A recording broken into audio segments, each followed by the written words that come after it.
Be vegan, make peace. Do good deeds, heaven Godspeed. Our programs offer many languages. Please visit suprememastertv.com/schedule. Nos programmes offrent plusieurs langues. Veuillez visiter suprememastertv.com/schedule. Nuestros programas ofrecen varios idiomas. Visite suprememastertv.com/schedule. Nasze programy oferują wiele języków. Prosimy zobaczyć suprememastertv.com/schedule.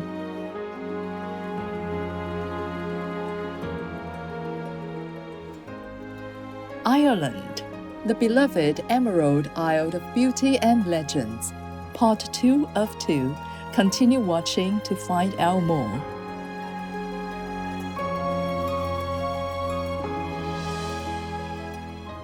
According to Clement of Alexandria, c.A.D. 150 to 210, the Apostle Matthew lived on nuts and vegetables without meat. Clement was one of the most remarkable of the Greek fathers and was himself a supporter of vegetarianism. The Reverend George Niven Drinkwater, vegetarian.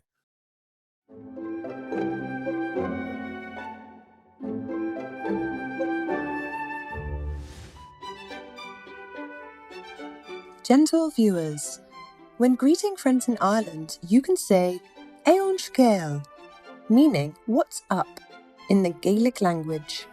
I'm Mariad.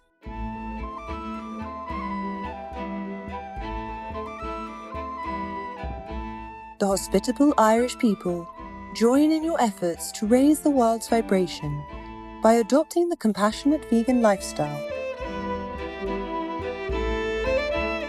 We wish that you always have a smile on your face and peace in your heart.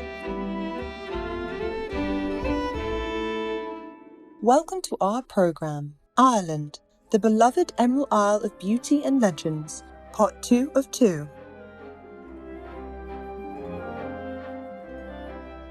Ireland, known as the Emerald Isle, is an island in the North Atlantic Ocean.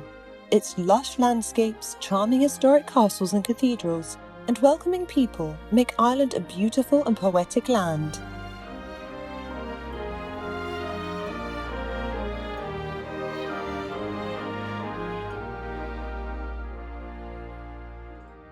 Today we invite you to discover some of the instruments, music, dances and folklore that have emerged from this creative island nation. We begin with the beautiful tones and melodies of traditional Irish music. The Emerald Isle is the only nation in the world to have a musical instrument as its national emblem, the harp. The harp has been used in traditional Irish music for centuries and is known to be one of the world's most difficult to play yet beautiful sounding instruments.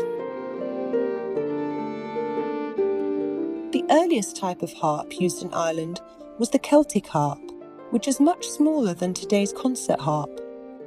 Harpists were employed to play for Irish chieftains and to create music for royalty. The soothing sounds of this majestic instrument evoke feelings of peace and tranquility.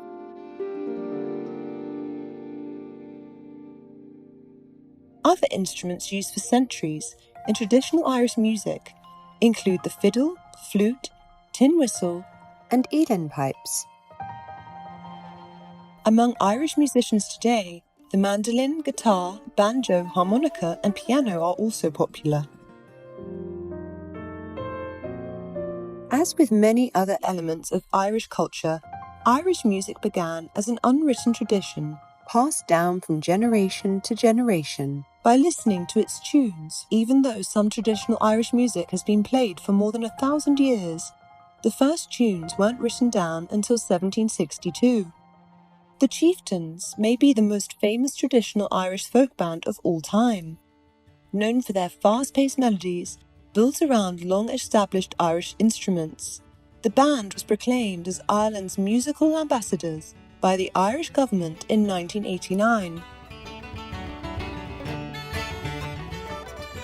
During their tenure together from 1962 to the present, the Chieftains have won 6 Grammy Awards.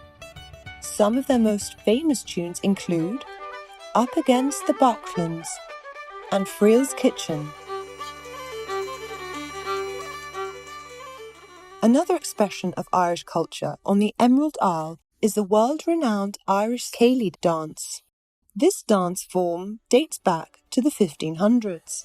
The dance requires performers to remain rigid above the waistline, with fast-flowing movements occurring with the lower body, and exceptionally quick steps with the feet.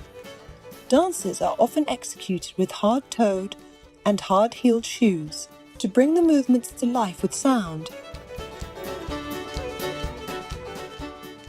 The dance can be performed solo, in pairs, or in large choreographed groups, and is almost always accompanied by traditional Irish music.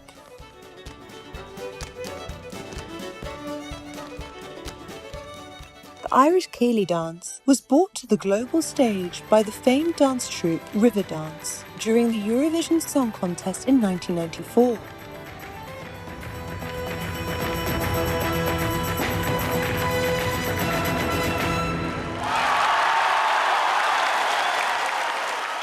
After this initial success, Riverdance was expanded into a stage show that has been seen by over 25 million people at 450 venues around the world. Many performances have also been released on CD, VHS and DVD, making it one of the most successful dance productions the world has ever seen. Irish dancing competitions present many more styles and techniques than traditional Irish dance performances do. The World Irish Dancing Championship is sometimes called the Olympics of Irish Dance and has been held worldwide for over 50 years as the world's most significant Irish dance competition. The first championship was held at Dublin's Mansion House in 1970. The most recent World Irish Dancing Championship was conducted in April 2022 in Belfast after a 2-year pause due to the COVID-19 pandemic. During the event, the world's most talented Irish dancers finally got to showcase their talents as participants from more than 20 countries, and approximately 20,000 audience members attended the elite competition.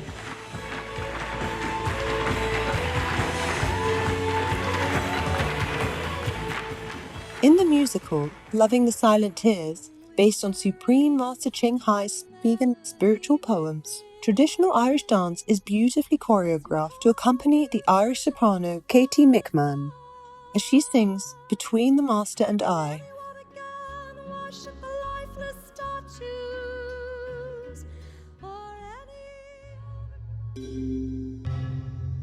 Many famous myths and folklore may be traced back to the CTAW Jadanan, an ancient supernatural race that is said to have ruled the island thousands of years ago. The CTAW Jadanan came to Ireland sometime around 1900 BC. Early texts described them as a tribe of the gods, or fallen angels highly skilled in magic. They came to Ireland on flying ships surrounded by clouds of mist and landed on the mountains of Slieve on Eran in the northern part of the Republic of Ireland.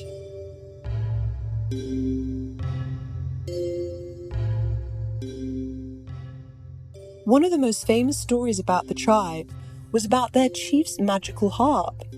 Chief Dagda was known to possess many wondrous objects, of which his magical harp was the most revered. With it, Chief Dagda could evoke various emotions from his audience and even use it against his adversaries. In a famous battle against a supernatural race known as the Fomorians, he first played the music of tears, making the men hide their faces to shield their sorrow. He then played the music of mirth, making the Fomorians laugh so hard that they had no control over their bodies and dropped their weapons.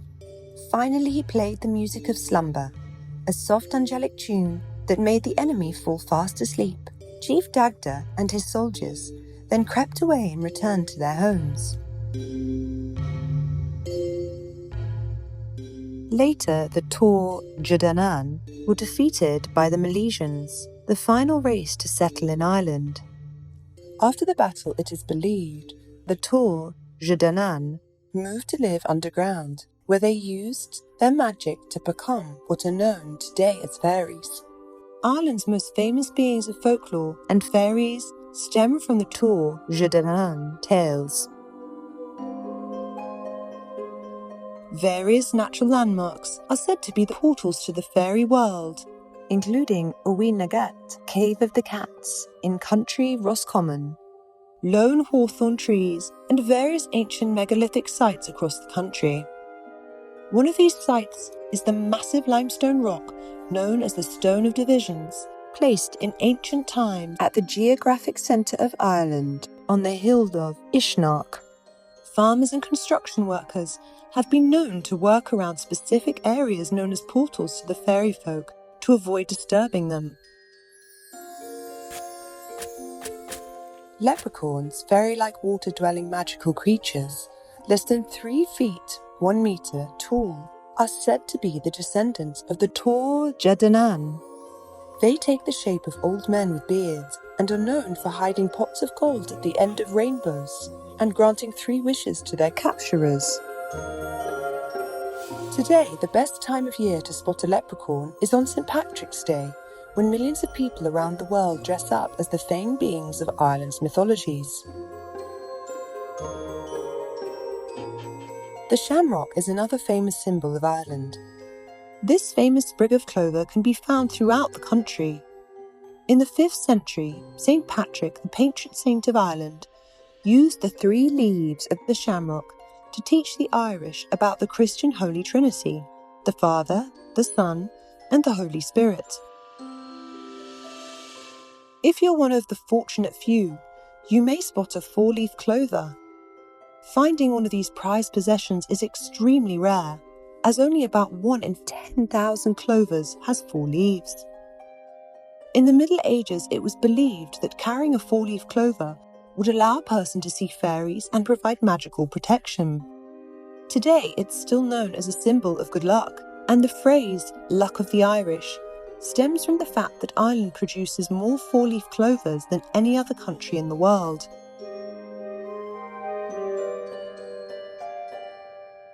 It's been a fabulous cultural journey visiting artistic Ireland with you, inspired viewers.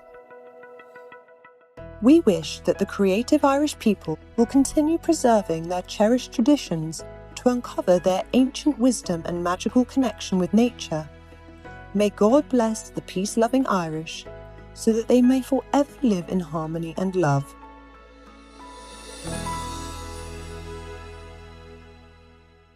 Vegan, no need to be a pilgrim. Illustrious viewers, thank you for your company today during Ireland, the beloved Emerald Isle of Beauty and Legends, Part 2 of 2. Up next is My Vegan Journey, Reverend Andrew Beer, Vegan, Saving Your Soul with Veganism, Part 2 of 2. May compassion be the foundation for all Earth's citizens in heaven's radiant love. Be vegan, make peace, do good deeds, how not rich.